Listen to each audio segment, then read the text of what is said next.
பார்த்தீங்கன்னா ஒரு பேப்பர் ஒன்று வருது. இந்த திமுகவுடைய ஐடிவிங்கெல்லாம் என்ன பண்ணுறாங்கன்னா, விஜய் வந்து ஒரு ஸ்கிரிப்ட் பேப்பர் வச்சுக்கிறாரு. அதை பார்த்து அதில் உள்ள மாதிரியே பண்ணிக்கிறாரு. கொஞ்சம் நேரம் அழுகவும், கொஞ்சம் நேரம் எமோஷனலாக பேசவும், இது சென்சிட்டிவான சென்டிமெண்ட் அப்படின்னு சொல்லிட்டு கொஞ்சம் நேரம் அழுகவும், கொஞ்சம் வெளில போயிட்டு வந்து மறுபடியும் பேசவும், அப்படிலாம் இருக்கிற மாதிரி ஒரு பேப்பர் ஒன்று, ஸ்கிரிப்ட் பேப்பர் அப்படின்னு சொல்கிற மாதிரி டிஎம்கே ஐடிவிங்கிறது பரவிட்டு இருந்துச்சு.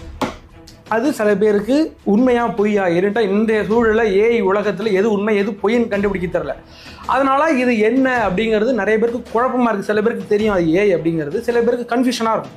அதை கிளாரிட்டியாக உங்கள்கிட்ட சொல்லணும் அப்படிங்கிறதுக்காக தான் இந்த வீடியோ. பேப்பர் மாதிரி இது ஸ்கிரிப்டாக பேசிட்டாப்லன்னு ஒரு தரப்பினர் பரப்பிட்டு இருக்காங்க. அது எந்த அளவுக்கு உண்மை பொய் அப்படிங்கிறதுக்கு முன்னாடி நான் ஒரு வீடியோ போடுறேன், அதை நீங்கள் பார்த்துட்டு வாங்க.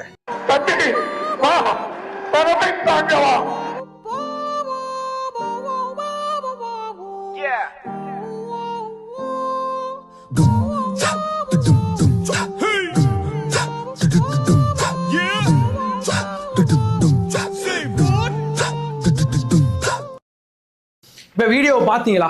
இது பல வருடங்களுக்கு முன்னாடியோ, மேபி ஒரு 8 வருஷம் 10 வருஷத்துக்கு முன்னாடியே வந்த ஒரு வீடியோ.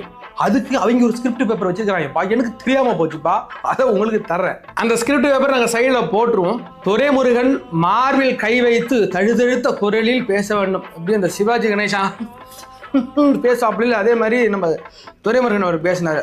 தம்பி தலைமை ஏற்கவா தம்பி, பல்ல கடிப்பாப்பில், அவருக்கு பல்லு வேற விழுந்துருச்சுல, பப்புன்னா பேசாப்பில்.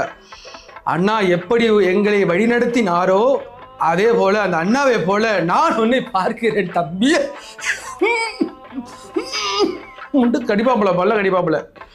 நீ வெறும் தம்பி மட்டும் அல்ல, இந்த இயக்கத்தை காக்க வந்த தலைவன் அப்படின்ட்டு பேசுவாப்புல.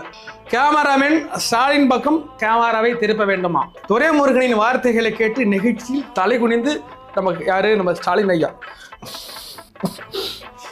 அப்படி பண்ணுவோம். அப்படி இல்லை, அதெல்லாம் ஸ்கிரிப்டில் இருக்கு பாஸ். நான் ஏதோ பொய் சொல்கிறேன்னு நினைப்பீங்க. நான் கிட்டக்க வேணா கொண்டாந்து காமிக்கிறேன், சைடில் நான் உங்களுக்கு போட்டு விட்டுறேன். இந்த பேப்பர் எப்படி ரெடி ஆனிச்சு பாஸ்? இந்த பேப்பர் பல வருடங்களுக்கு முன்னாடியே அவர்கள் ஸ்கிரிப்ட் பேப்பராக வச்சுருந்தாங்களா? இது எப்படி ஏயோ அது ஏஐ. இது எப்படி இந்த திமுக ஐடிவிங் கிரியேட் பண்ணாங்களோ அதே மாதிரி நாங்களும் கிரியேட் பண்ணோம். எங்களுக்கு ஒரு 4 நிமிஷம் கூட எடுக்கலை இதை கிரியேட் பண்ணுறதுக்கு. நாங்கள் மறுபடியும் இதெல்லாம் நாங்கள் ஏன் பிரேக் பண்ணணும்னு சொல்கிறோம்னா, நான் சொல்கிறேன், இந்த சில்லறையெல்லாம் விட்டுருங்கடா, நமக்கு அடிக்க வேண்டியது பெரிய ஆள் அடிக்கணும் அப்படின்னு சொன்னது தான். ஜூலி பக்கம்லாம் கவனத்தை செலுத்தாதீங்க, அதை போட்டு ஓட்டிகிட்டு இருக்கானுங்க. நமக்கு தேவை இதே மாதிரி குரூப்பை நம்ம அடித்து ஓட விடணும் அப்படிங்கிறதான். இவன் என்ன நினச்சிட்டு இருக்காங்கன்னா, என்னுடைய எதிரி என்ன ஆயுதத்தை எடுக்கிறானோ அந்த ஆயுதத்தை தான் நானும் எடுப்பேன்.